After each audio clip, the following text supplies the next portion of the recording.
Hello दोस्तों, जय हिंद, नमस्कार, सत श्री अकाल, वंदे मातरम, भारत माता की जय। मैं शंकर कुमार और आप देख रहे हैं शंकराचार्य क्लासेस।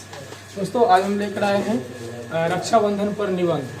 तो हम लोग क्लास 10th में हमेशा निबंध लिखने के लिए आता है और किस प्रकार से हमको लिखना होता है उसे हम लोग आज यहाँ पे देखते हैं। चलिए, सबसे पहले हम इसमें रक्षाबंधन में हम देखेंगे कि इसकी रूपरेखा हम तैयार कर लेते हैं। सबसे पहला काम इसमें क्या करना होता है कि रूपरेखा तैयार करना होता है। रूपरेखा में हम लोग क्या लिखेंगे? पहला में इसमें लिखेंगे हम क्या, प्रस्तावना, ठीक है। दूसरा में क्या है, रक्षाबंधन मनाने का समय। तीसरा में है रक्षाबंधन मनाने का कारण, रक्षाबंधन मनाने की शुरुआत। नेक्स्ट है रक्षाबंधन मनाने की विधि, रक्षाबंधन मनाने की तैयारियां और रक्षाबंधन मनाने का महत्व और इसका उपसंहार। क्या है? इसका उपसंहार है, ठीक है। इसको हम देख लेते हैं क्या क्या इसमें है। सबसे पहले आते हैं हम प्रस्तावना में। इसमें आते हैं प्रस्तावना में। प्रस्तावना में कहता है कि रक्षाबंधन का त्योहार भारतीय त्योहारों में से एक प्राचीन त्योहार है। रक्षाबंधन का जो त्योहार है बहुत ही प्राचीन त्योहार है। रेशम के धागे से बहन द्वारा भाई के कलाई पर बंधन बांधे जाने की रीत को रक्षाबंधन कहते हैं। एक प्रकार का आपका डिफिनीशन ये लग रहा है ना। क्या कह रहा है? रेशम के धागे से बहन द्वारा भाई के कलाई पर बंधन बांधे जाने की रीत को क्या कहते हैं? रक्षा बंधन कहते हैं। रक्षा का बंधन एक ऐसा रक्षा सूत्र है जो भाई को सभी संकटों से दूर रखता है। सभी संकटों से क्या रखता है? दूर रखता है। यह त्योहार भाई बहन के बीच पवित्र प्यार का प्रतीक है। रक्षाबंधन एक सामाजिक, पौराणिक, धार्मिक और ऐतिहासिक भावना के धागे से बना एक ऐसा पावन बंधन है। ये यहाँ पे पावन हो जाएगा आपका थोड़ा सा, यहाँ पे क्या हो जाएगा? पावन, है ना। पावन बंधन है जिसे रक्षाबंधन के नाम से केवल भारत में ही नहीं बल्कि अन्य देशों में भी बहुत धूमधाम से मनाया जाता है ना। राखी के त्योहार को हम संपूर्ण भारतवर्ष में सदियों से मनाते चले आ रहे हैं।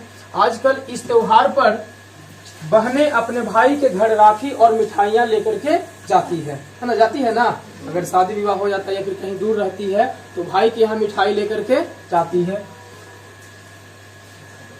मिठाइयां लेकर जाती है। भाई राखी बंधाने के बाद अपनी बहन को दक्षिणा स्वरूप कुछ रुपए देते हैं या फिर कुछ उपहार देते हैं। रुपए और उपहार मिलता है ना। रुपए और क्या मिलता है? उपहार मिलता है। आगे हम लोग देखते हैं रक्षाबंधन मनाने का समय। इसका समय क्या है वो हम देख लेते हैं। कहता भाई बहन के बीच का पवित्र त्योहार रक्षाबंधन हर साल मनाया जाता है। ये क्या है? हर साल मनाया जाता है। आगे कहता है कि हिंदू कैलेंडर के अनुसार रक्षाबंधन श्रावण मास की पूर्णिमा के दिन, श्रावण मास की पूर्णिमा के दिन, अभी सावन चल रहा है ना, श्रावण मास की पूर्णिमा के दिन मनाया जाता है। अंग्रेजी कैलेंडर के अनुसार यह तिथि अगस्त के महीने में आती है। अभी कौन सा महीना चल रहा है? अगस्त चल रहा है। तो अगस्त के महीने में ये क्या करती है? आती है ना। आगे हम लोग देख लेते हैं रक्षाबंधन मनाने का कारण।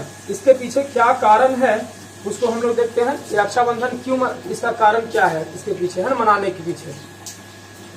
तो कहता है कि रक्षाबंधन का त्योहार इसलिए मनाया जाता है क्योंकि ये हर भाई को अपनी बहन के प्रति उसके कर्तव्य को याद दिलाता है ना। उसके कर्तव्य को कि बहन के लिए क्या उसका कर्तव्य होना चाहिए याद दिलाता है। रक्षाबंधन के मौके पर हर बहन अपनी भाई की कलाई पर राखी बांधकर उसके हमेशा खुश रहने और स्वस्थ रहने की कामना करती है। खुश रहने और स्वस्थ रहने की कामना करती है। भाई भी अपनी बहन को बदले में ये वचन देता है कि कोई भी विपत्ति आ जाए वो भी अपनी बहन की क्या करेगा? रक्षा करेगा, है ना। चाहे किसी भी विपत्ति में हो वो क्या करेगा? उसकी रक्षा करेगा। आगे है रक्षाबंधन मनाने की शुरुआत। ये कब से शुरुआत हुआ? शुरुआत हम लोग देखते हैं। शुरुआत के पीछे दो कथा है, एक पौराणिक कथा है और एक ऐतिहासिक कथा है। तो सबसे पहले हम देखते हैं पौराणिक कथा। पौराणिक कथा हमारा कहता है कि पौराणिक कथा की बात की जाए तो राखी की प्रचलित कहानियों में द्वापर की यह एक कहानी सर्वाधिक प्रचलित है कि जब एक बार श्री कृष्ण के अंगुली कट जाने पर द्रौपदी ने अपनी साड़ी के एक कोने को फाड़कर कृष्ण के हाथ पर बांध दिया। कथानुसार द्रौपदी के सबसे मुश्किल समय में श्री कृष्ण ने उस साड़ी के एक टुकड़े का कर्ज द्रौपदी को चीरहरण होने से बचाकर निभाया। वह साड़ी का टुकड़ा श्री कृष्ण ने राखी समझकर स्वीकार किया था, है ना। अंगुली कट जाने पर द्रौपदी ने सिर्फ उनको क्या किया था, हाथ पर साड़ी का एक टुकड़ा बांधा था और इसके बदले में जब द्रौपदी का चीरहरण हो रहा था तो श्री कृष्ण ने उसको क्या किया था, बचाया था ना, उनको बचाया था। आगे हम लोग देखते हैं ऐतिहासिक कथा। इसके पीछे जो ऐतिहासिक कथा है वो क्या है।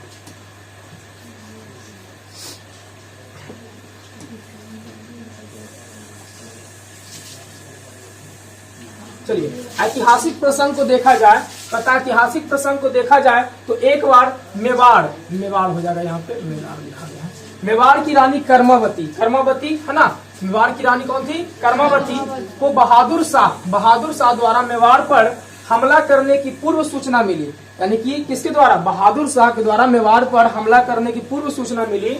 जब सूचना मिला तो रानी लड़ने में असमर्थ थी, रानी लड़ने में क्या थी, असमर्थ थी। अतः उन्होंने मुगल बादशाह हुमायूं को राखी भेजा था, हुमायूं को राखी भेजकर रक्षा की याचना की। हुमायूं ने मुसलमान होते हुए भी राखी की लाज रखी और मेवाड़ पहुंचकर बहादुर शाह के विरुद्ध मेवाड़ की ओर से लड़ते हुए कर्मावती व उसके राज्य की रक्षा की। रक्षाबंधन की शुरुआत सबसे पहले रानी कर्मावती और सम्राट हुमायूं के इसी प्रसंग से शुरू हुई थी, है ना। ये आपका कौन सा कथा है, तो ये आपका ऐतिहासिक प्रसंग है। पौराणिक प्रसंग देख लिया, और ये कैसा प्रसंग है, ऐतिहासिक प्रसंग है। रक्षाबंधन मनाने की विधि हम लोग देखते हैं, है ना। सब लोग ऐसे विधि तो जानते ही हैं। रक्षाबंधन के त्योहार की शुरुआत सुबह से ही हो जाती है। रक्षाबंधन पर बहनें सुबह स्नान करके पूजा की थाल सजाती है। पूजा की थाल में रोली, अक्षत, दीपक तथा मिठाई रखी जाती है। इसके बाद घर के पूर्व दिशा में भाई को बैठाकर उसकी आरती उतारी जाती है। सिर पर अक्षत डाला जाता है, माथे पर कुमकुम का तिलक लगाया जाता है। इसके बाद बहनें भाई की कलाई पर राखी बांधकर उन्हें मिठाई खिलाती है। राखी बांधते वक्त बहनें अपने भाई की खुशी, लंबी उम्र और तरक्की की कामना करती है। भाई भी अपनी बहन को मिठाई खिलाता है और बदले में कोई उपहार या पैसे देता है ना। उपहार, पैसा या फिर गिफ्ट बोलो, जो भी है खुशी पूर्वक देता है। अपनी कलाई में रक्षा सूत्र के समान राखी बंधवाकर भाई भी अपनी बहन को वचन देता है कि वह जीवन भर उसकी क्या करेगा, रक्षा करेगा। देता है ना वचन, नहीं देता है, देता है। आगे चलते हैं रक्षाबंधन की तैयारियां। रक्षाबंधन की तैयारियां, हम ये तैयारियां देख लेते हैं। कथा की रक्षाबंधन का त्योहार के 1-2 दिन पहले से ही बाजारों और दुकानें सज जाती है। राखी, मिठाई, गिफ्ट आदि खरीदने के लिए दुकानों पर लोगों की भीड़ जमा होने लगती है।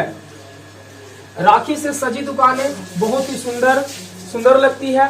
प्रत्येक पूर्व की तरह उपहारों और खाने पीने, प्रत्येक पर्व की तरह, सॉरी यहाँ पे पर्व हो जाएगा। प्रत्येक पर्व की तरह उपहारों और खाने पीने के विशेष पकवानों का महत्व रक्षाबंधन में भी होता है। यानी कि जिस प्रकार से और भी हम लोग पर्व मनाते हैं, उसी प्रकार से इस पर्व में भी पहले से ही क्या होता है, इसकी तैयारियां की जाती है। रक्षाबंधन के दिन घरों में सुबह से ही विभिन्न प्रकार के पकवान बनाए जाते हैं, जैसे बुनिया, मिठाइयाँ, सेवई इत्यादि बनाई जाती है ना। तो आगे चलते हैं रक्षाबंधन का महत्व। इसका क्या महत्व है वो महत्व देख लेते हैं। कहता है यह पर्व भाई बहन को और समीप ले आता है तथा जिनसे हमारा कोई संबंध नहीं है, हम उन्हें भी इस पर्व के माध्यम से भाई बहन बना सकते हैं। इस दिन बहन भाई के लिए मंगल कामना करती हुई उसे राखी बांधती है। भाई उसे हर स्थिति में रक्षा करने का वचन देता है। इस प्रकार रक्षा बंधन भाई बहन के पावन स्नेह का त्योहार है ना। चलिए आगे चल देख लेते हैं। आगे क्या है, उपसंहार देख लेते हैं। बहुत ही महत्वपूर्ण चीज में लिखा गया है उपसंहार में। उपसंहार कहता है कि आज यह त्योहार हमारी संस्कृति की पहचान है और हर भारतवासी को इस त्योहार पर गर्व है। आज कई भाइयों की कलाई पर राखी इसलिए नहीं बंध पाती है क्योंकि उसकी बहनों को उसके माता पिता ने इस दुनिया में आने नहीं दिया। पता है ना, बहुत सारी कुरीतियां चल रहा है। भाइयों और बहनों के लिए रक्षाबंधन का एक विशेष महत्व है। कई सारे भाई बहन एक दूसरे से व्यावसायिक और व्यक्तिगत कारणों से मिल नहीं पाते हैं क्योंकि लोग अपने काम में व्यस्त होता है ना, सालों भर व्यस्त रहता है। लेकिन इस विशेष अवसर पर वह एक दूसरे के लिए निश्चित रूप से समय निकालकर और इस पवित्र रिश्ते को क्या करते हैं, मनाते हैं, है ना। कितना भी व्यस्त हो लेकिन इस दिन जो है छुट्टी लेकर और लोग जो एक दूसरे से क्या करते हैं, मिलते हैं और ये रक्षाबंधन का पर्व मनाते हैं। दोस्तों आपको इससे अच्छा मदद मिलेगा। तो आज के लिए इतना ही। जय हिंद।